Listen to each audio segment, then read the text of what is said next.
नमस्कार सभी को। प्रस्तुत है भारतेंदु हरिश्चंद्र द्वारा रचित अंधेर नगरी का संक्षिप्त सारांश।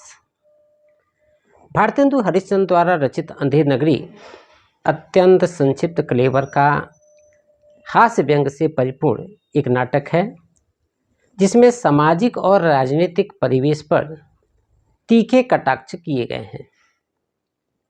ये कटाक्ष समय के साथ पुराने नहीं पड़े, अपितु आज की परिस्थितियों में भी उतने ही अनुकूल एवं सटीक प्रतीत होते हैं। इसके कथानक में कोई विशेष गंभीरता नहीं है। यह एक दृष्टांत के रूप में प्रस्तुत किया गया है, लेकिन फिर भी इसके मूल स्वर में मूल्यहीन, अमानवीय और अराजक व्यवस्था प्रणाली को इस प्रकार प्रकट किया गया है कि शासन की अन्य व्यवस्था सामने आ जाती है। विवेकहीन और मूर्ख राजा अपनी पूरी प्रजा के लिए कष्ट का कारण ही नहीं, अपितु उसके नाम का आधार भी बन जाता है।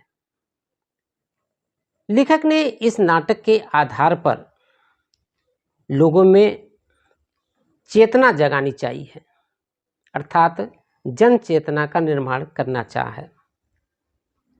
अंधेर नगरी नाटक की रचना वास्तव में बिहार के किसी रजवाड़े को आधार बनाकर की गई है।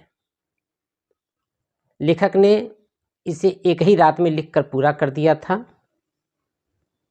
इस अंधेर नगरी नाटक में रजवाड़े का राजा निकम्मा और नशेबाज है, जिसे राजकाज और जनता की भलाई के बारे में कुछ भी पता नहीं है। वह न्याय अन्याय के भेद को भी नहीं समझता। परंपरा से प्राप्त धन दौलत का उपभोग करना ही उसे आता है।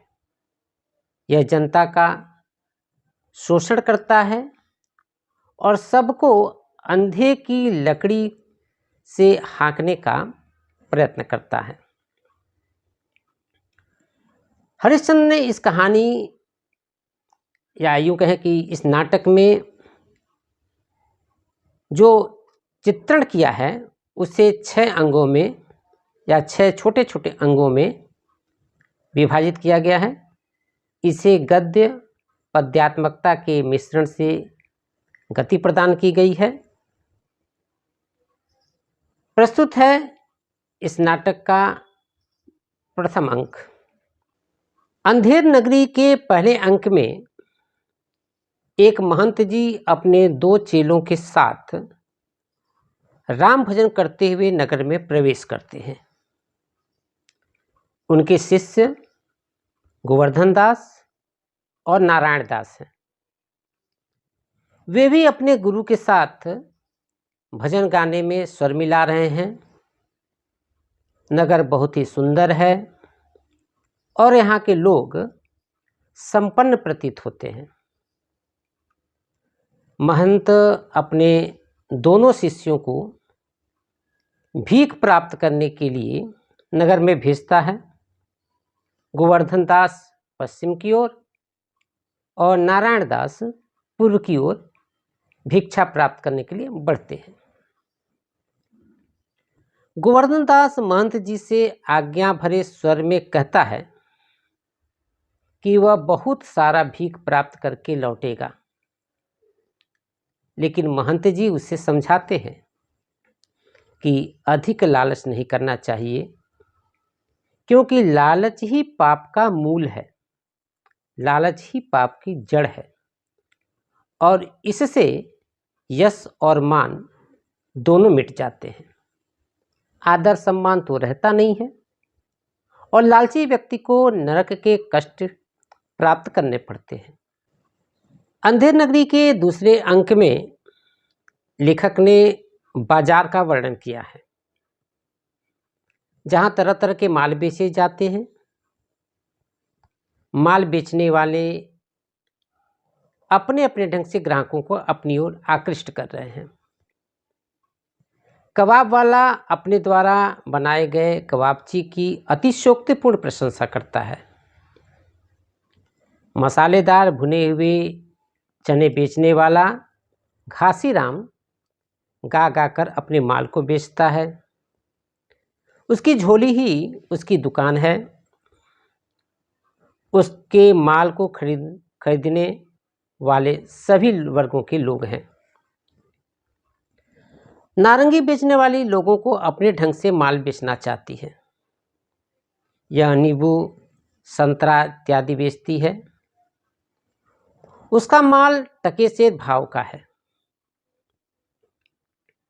एक हलवाई जो तरह तरह की मिठाइयाँ बनाता है, इसमें जलेबी है, गुलाब जामुन, खुरमा, बूंदी, बर्फ़ी इत्यादि मिठाइयाँ हैं, साथ साथ समोसे भी बनाता है।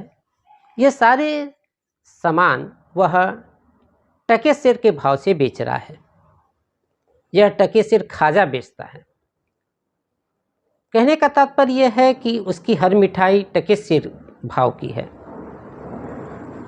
एक कुजड़ी धनिया, मेथी, पालक, चौलाई, बथुआ, सरसों, बैगन, आलू इत्यादि सब्जियां टके से बेचती हैं।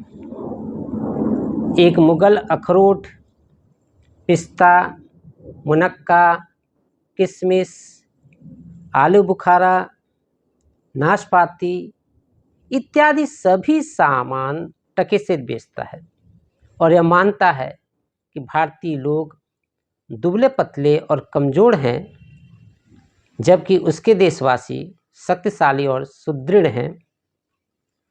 चूरन बेचने वाला भी विशेष लहजे में चूरन बेचना चाहता है।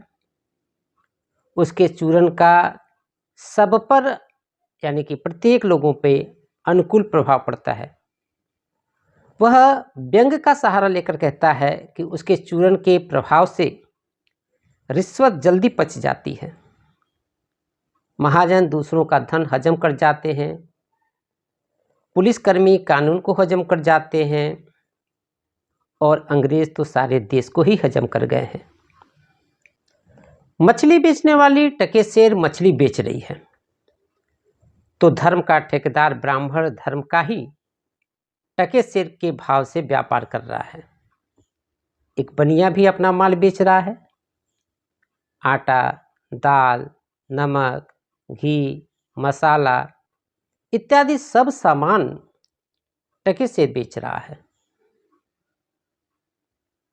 गोवर्धन दास सब लोगों से उसके माल का भाव बार बार पूछता है। क्यों पूछता है बार बार? इसलिए बार बार पूछता है कि उसको यह जानकर आश्चर्य होता है कि सबका भाव टके सेर क्यों है। उसे उन्हीं से मालूम होता है कि उस नगर का नाम यानी जिस नगर में यह बाजार लगा हुआ है उस नगर का नाम अंधेर नगरी है और वहाँ का राजा चौपट है। गोवर्धन दास ने अब तक भीख से 7 पैसे प्राप्त किए थे, इसीलिए वह हलवाई से 3.5 सेर मिठाई खरीद लेता है ताकि वह अपने गुरु के साथ मिलकर उसे खा सके। ये तो था पहले और दूसरे अंक का साथ। तीसरा अंक अगले वीडियो में। धन्यवाद। हमसे जुड़े रहने के लिए हमारे YouTube चैनल को सब्सक्राइब करें और नई वीडियो की नोटिफिकेशन के लिए बेल आइकॉन को दबाएं। अगर आप ये वीडियो Facebook पर देख रहे हैं तो लाइक जरूर करें और ज्यादा से ज्यादा शेयर करें। धन्यवाद।